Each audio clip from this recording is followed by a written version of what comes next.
Somewhere between the canyon ridges and the endless scrubland, where the wind carried dust instead of rain and the sun pressed down like a weight that never lifted, a man found something he had not been searching for and did not know how to leave behind. Corbin Thorne walked toward his well that afternoon with the slow steady steps of a man who measured time by chores instead of clocks, and that was when he saw her collapsed against the wooden fence as if the land itself had finally let go of her. A young woman, taller than any he could remember seeing, her dark hair tangled and matted with dirt and dried blood, her body slumped in a way that spoke of exhaustion deeper than simple thirst.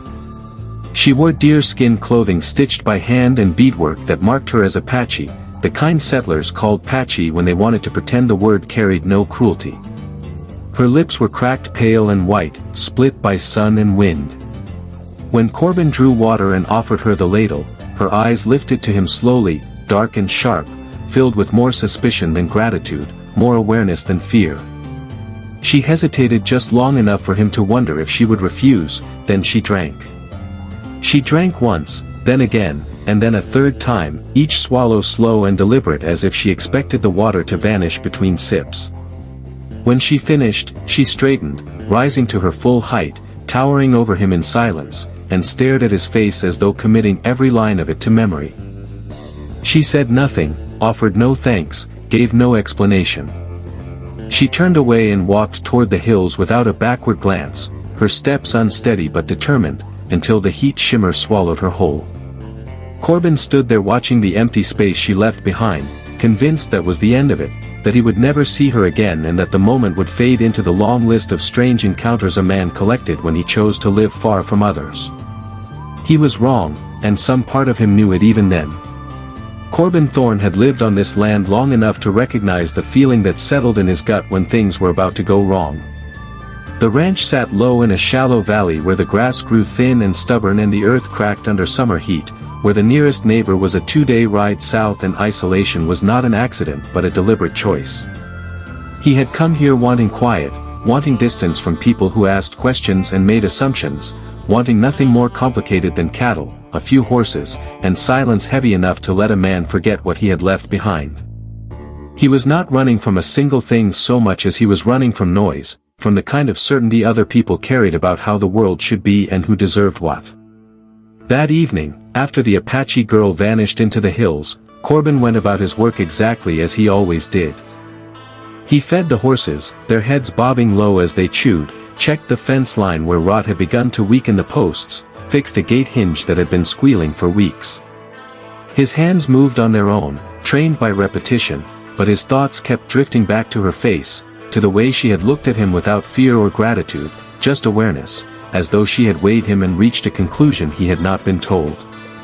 He told himself it meant nothing. People crossed this territory all the time, prospectors chasing rumors, drifters with nowhere else to go, native bands moving between trading posts and seasonal grounds.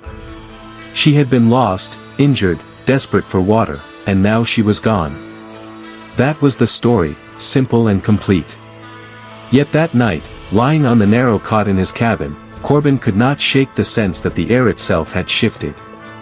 The horses were restless in the corral, hooves scraping dirt, bodies moving where they should have been still. Once the bay gelding let out a sharp whinny that sliced through the dark and made Corbin sit up, listening. Nothing followed it, only the wind pressing against the cabin walls and the distant cry of something hunting in the hills.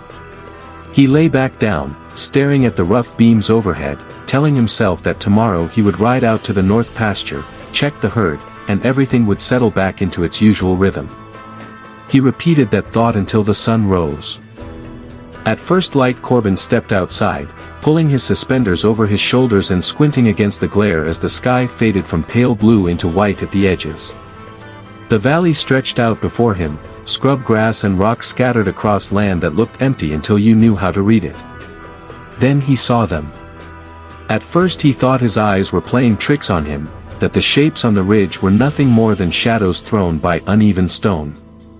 But shadows did not move like that, and they did not sit astride horses in perfect stillness, watching.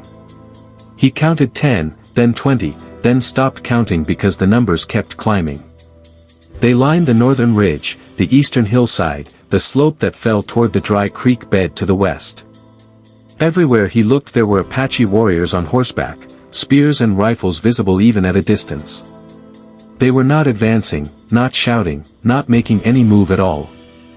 They were simply there, surrounding his ranch as completely as if a rope had been drawn tight around it.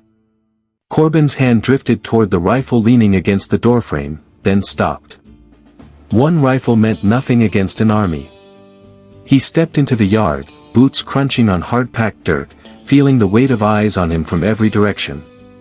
The horses pressed against the far fence, nostrils flaring, heads high. They smelled danger as clearly as he did. This was no raid. Raiders came fast and left just as quickly. This was something else, something deliberate, a message written across the land. His throat tightened as he thought of the girl, the water, the way she had looked at him. Movement drew his attention to the northern ridge as a single rider broke away and began descending slowly, the horse picking its path with the confidence of a rider born in the saddle. Corbin did not reach for his weapon, did not run. He stood in the middle of his yard and waited, wondering if this was the day his luck finally ran out. The rider stopped 50 feet away. He was older, his face carved by sun and wind and something harder, authority that did not need to announce itself. He wore no war paint, carried no weapon in his hands, yet command radiated from him all the same. More riders appeared behind him, flanking, watching. Silence stretched until it felt heavy enough to crush the air from Corbin's lungs.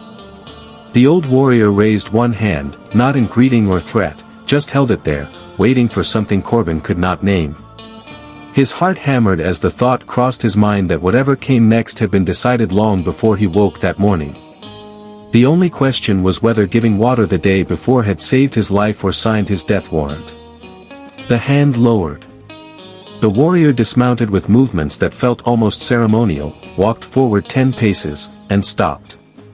Corbin forced himself to breathe and matched him step for step until the distance between them closed to 50 feet. They stood facing each other across dust and silence, two men measuring a moment that could not be undone. The warrior's eyes were black and unreadable, gray streaking his long hair. Corbin kept his hands visible and said nothing, knowing words would not help him here.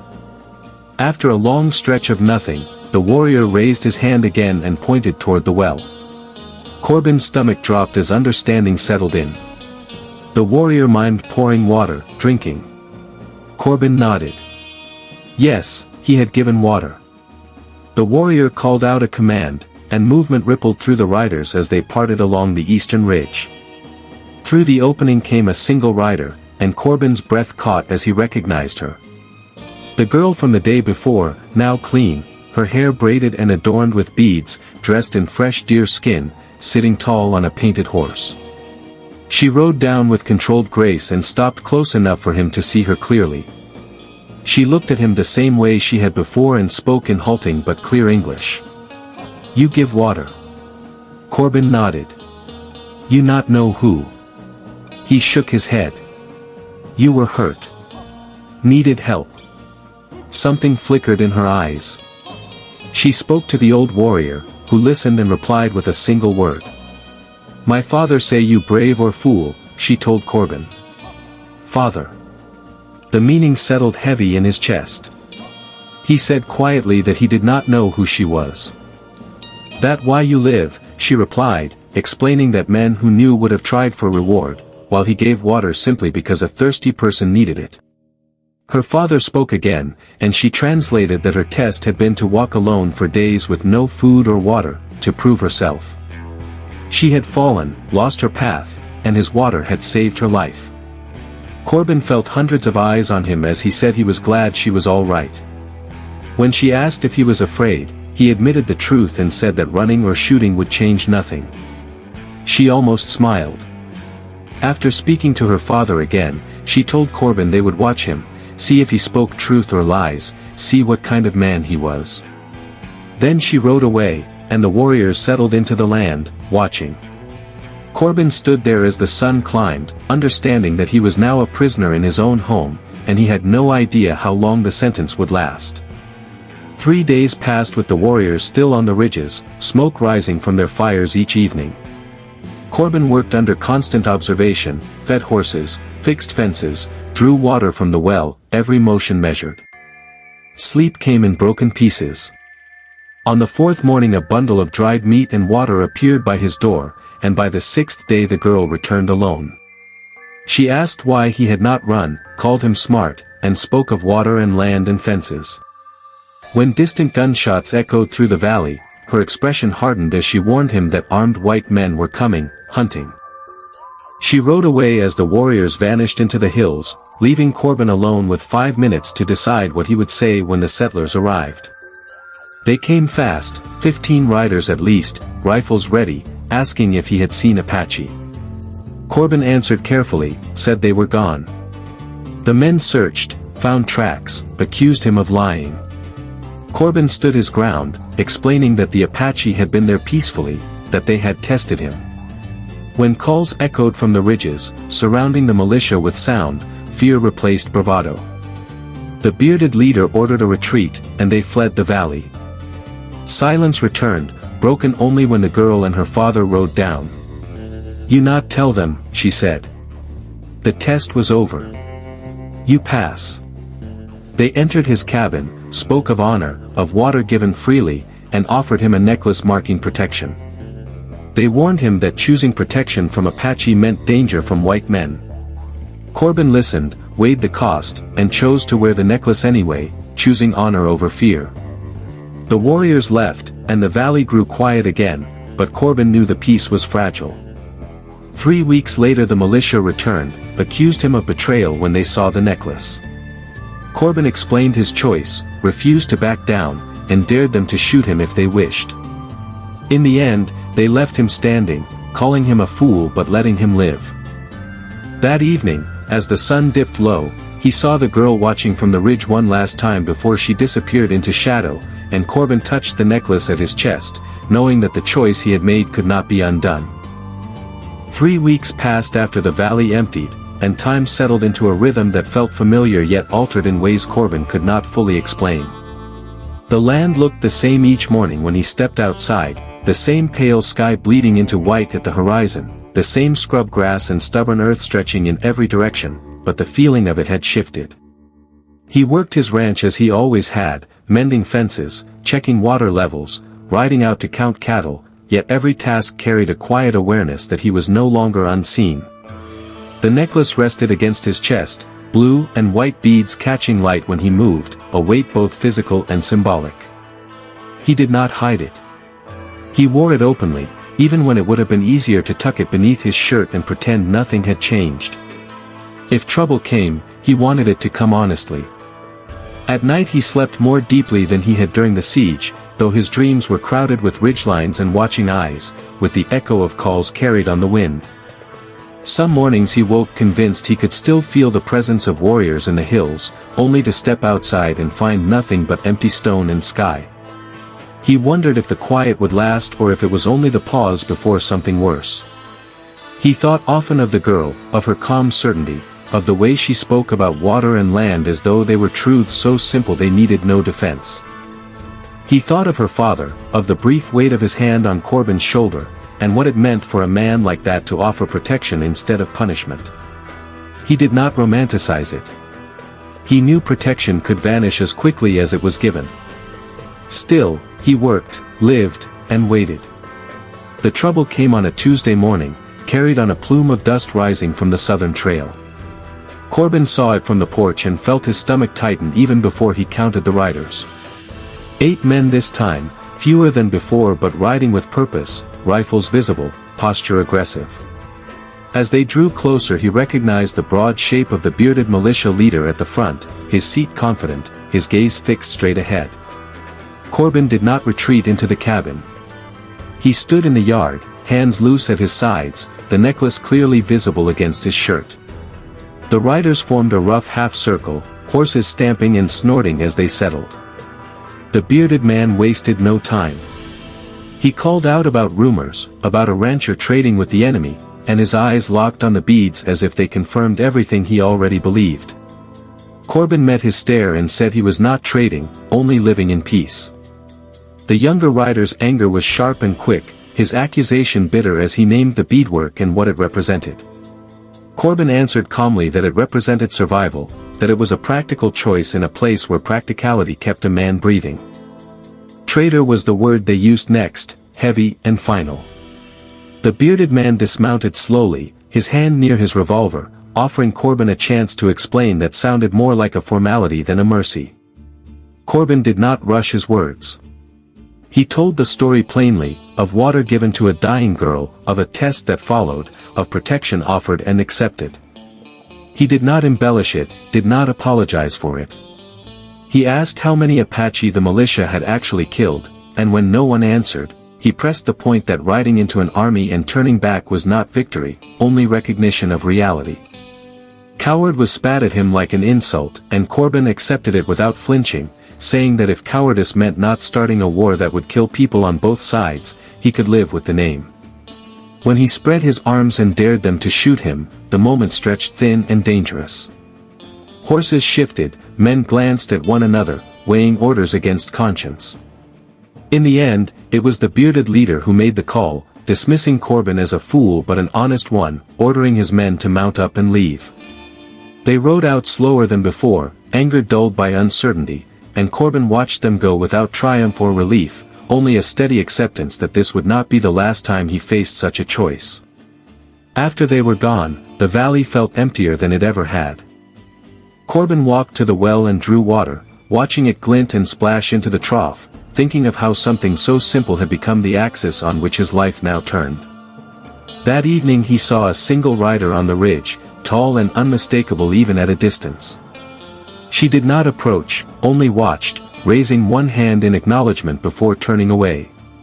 Corbin touched the necklace, understanding the gesture for what it was, confirmation that the protection still held, that his choice had been witnessed. Days passed. Weeks followed.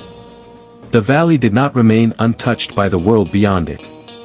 News traveled on rumor and dust, carried by passing traders and lone riders who stopped for water and spoke in low voices of raids and reprisals, of militias forming and disbanding, of soldiers moving farther west. Corbin listened without offering much in return. He offered water, sometimes food, and let people move on.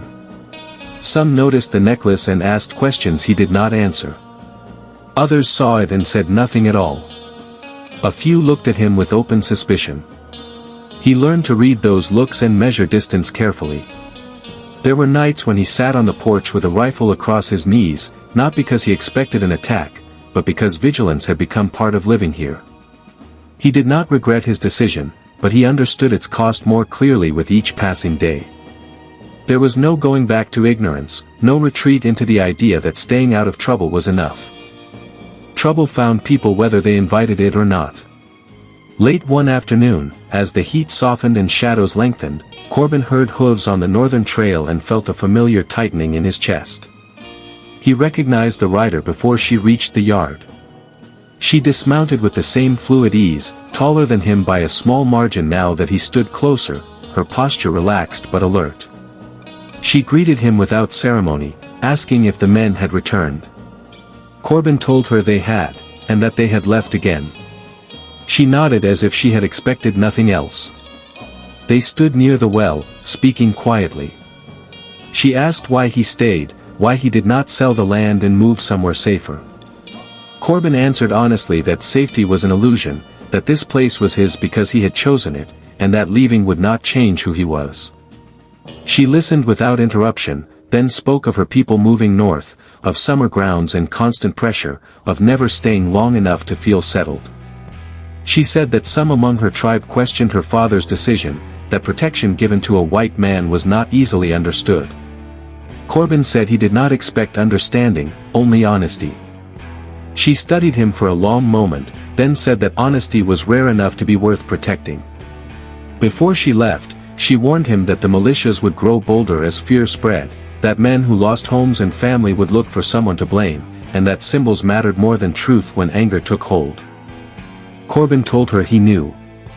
When she rode away, he felt the familiar mix of gratitude and unease, aware that each meeting tied him more tightly to a future he could not fully see. The following months tested him in quieter ways. A pair of settlers stopped by one morning asking for directions and water, their eyes lingering on the necklace. Corbin gave them what they needed and nothing more. Later that week, a small band of Apache passed near the valley, never approaching the ranch, their presence announced only by distant movement and a sense of watchfulness that settled over the land.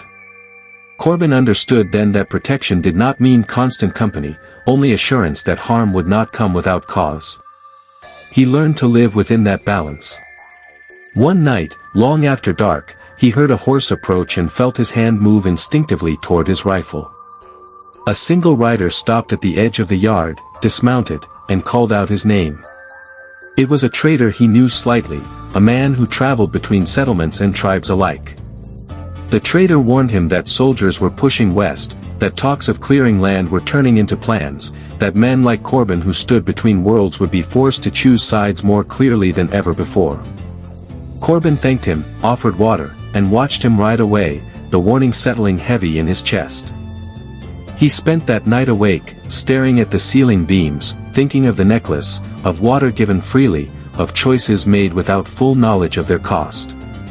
By dawn, he had not changed his mind, but he understood more clearly what lay ahead. Living with honor did not mean living without consequence. It meant accepting consequence without regret. As summer deepened, the land hardened, and the valley baked under relentless sun, Corbin continued to offer what he always had: water to the thirsty, shelter from storms, silence when words would only inflame. Some days he felt like a bridge stretched thin over a widening divide, other days like a man simply tending his land. Both were true. The world beyond the valley did not slow, did not soften, but within his small patch of it, Corbin held to the belief that simple acts still mattered. He did not know how long that belief would protect him, or whether it would fail him when he needed it most. He only knew that the moment he stopped believing it, he would no longer recognize the man he saw in the mirror. That, more than any militia or warrior, was something he could not afford to lose. The summer wore on and then began its slow retreat, the heat easing just enough at night for the air to carry a hint of coolness, though the days remained sharp and bright. Corbin felt the change in the way the horses moved, in the way the land breathed differently at dawn. He had lived long enough in one place to sense these things without thinking about them, and yet now every shift felt magnified, as if the valley itself were waiting. He continued his routines, mending what broke, tending what needed care, living inside the small, deliberate choices that had always defined him. The necklace stayed where it belonged, visible against his chest. He no longer touched it unconsciously as often as he once had, though he was always aware of it, a quiet reminder of a promise that worked both ways. Travelers still came through, fewer as the season changed, but they came, and Corbin treated each the same. Water first, questions later if they were needed at all. Some thanked him, some did not. A few watched him carefully before moving on, carrying their own conclusions into the wider world. He could not control that, and he stopped trying. One afternoon, while checking the western fence line, Corbin spotted movement on the ridge that made him pause. It was not the smooth, familiar presence of Apache riders nor the clumsy dust-heavy approach of settlers. It was something in between, hesitant, uncertain. He returned to the yard and waited. An hour later a lone man appeared, leading a tired horse, his clothes torn and stained, his face drawn tight with fear and exhaustion. He carried no rifle, only a knife at his belt, and his eyes darted constantly toward the hills. Corbin said nothing at first, simply drew water and offered it. The man drank greedily, then sagged as if the act alone had held him upright. He spoke of being separated from a wagon train, of attacks that might have been bandits or might have been Apache, he did not know, only that he had run until he could run no more. He noticed the necklace then, his gaze lingering. Corbin waited for the accusation, the suspicion, but it did not come. Instead the man asked quietly if it was true that some Apache protected those who treated them fairly. Corbin answered just as quietly that protection was never guaranteed, but respect mattered. The man nodded as if that made sense in a way little else did anymore. Corbin let him rest, fed him, and sent him south at first light with directions and water enough to make it. When he watched the man disappear down the trail, Corbin wondered how many stories like that would follow, how many small lives would brush against his own because of a simple choice made months earlier. The answer came sooner than he expected. Not all encounters were so calm.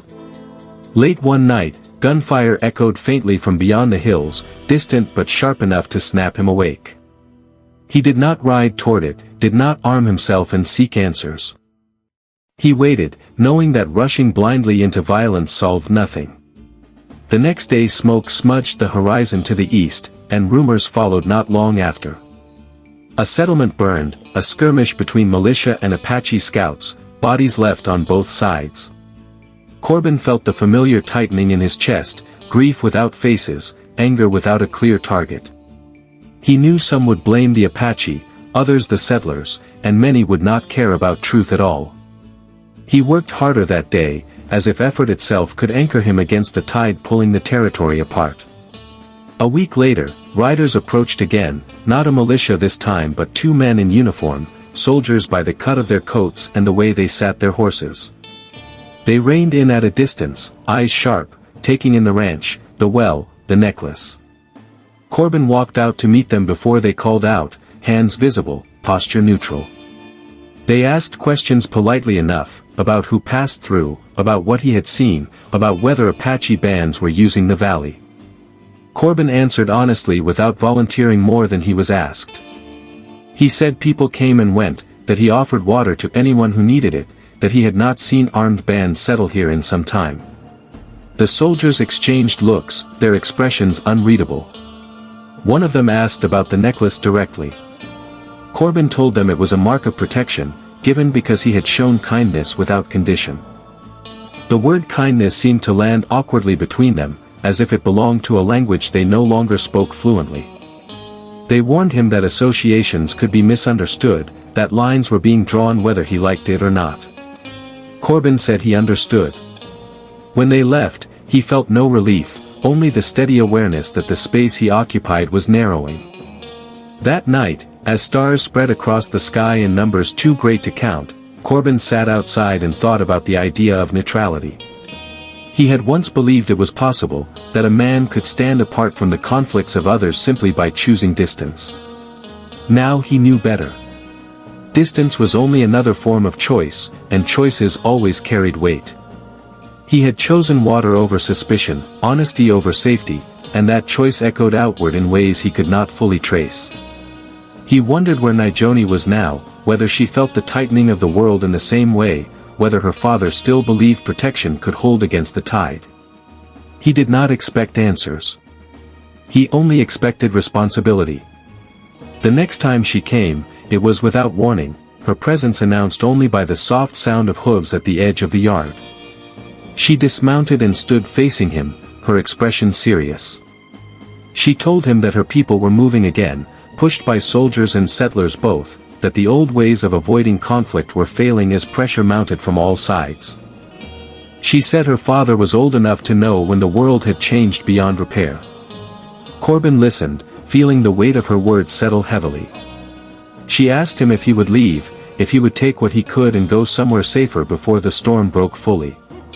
Corbin looked around at the land, at the well, at the fences he had built and rebuilt, and shook his head. He said that leaving would not save him from the world that was coming, only delay the moment it found him again. She did not argue. Instead she told him that if violence came to his door, her people would honor the promise the necklace represented as long as they were able. She did not promise victory, only effort. Corbin thanked her, knowing the difference mattered. When she left, she did not look back this time. The autumn winds arrived, carrying dust and the smell of distant rain that rarely fell. Corbin's days shortened, his nights grew colder. He prepared for winter as he always had, storing food, repairing the cabin, checking the well. Life narrowed to essentials, and in that narrowing he found a strange clarity. He no longer imagined a future free of conflict. Instead he imagined moments of choice within it, moments where a man decided who he would be regardless of outcome. One such moment came when a small group of settlers arrived late one evening, desperate and angry, convinced Apache had stolen their cattle. They demanded Corbin's help, his land as a base, his water and shelter. Corbin listened, offered water, and told them he would not join a hunt fueled by fear and assumption. When they threatened him, his voice did not rise. He told them they were free to leave or stay the night in peace, but violence would find no support here. They cursed him, called him names he no longer reacted to, and left before dawn. Corbin watched them go with a familiar mix of sorrow and resolve. The land did not reward him for these choices. There were no grand gestures, no guarantees. What it gave him instead was continuity. Days followed nights. Water rose and fell in the well. Horses lived and died. Seasons turned. And through it all, Corbin remained.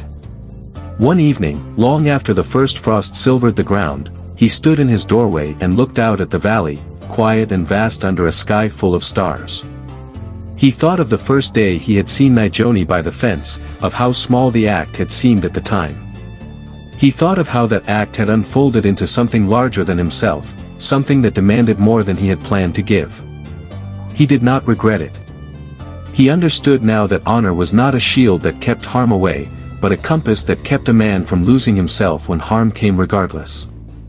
If the world beyond the valley continued to harden, then his task was simple, if not easy. He would keep giving water to the thirsty. He would keep choosing restraint over blood when he could. He would live in a way that allowed him to sleep at night, even if others could not understand it. That was the legacy he accepted, quiet and unremarkable, built on moments most would overlook. Corbin Thorne did not become a legend in the way stories preferred. His name did not travel far. But in a land scarred by violence and fear, he carved out a small space where honor still mattered, where a man's word and actions aligned, and where the simplest kindness could ripple outward in ways no one could fully predict. When travelers passed through and drank from his well, they left knowing only that a rancher had offered them water without question. That was enough.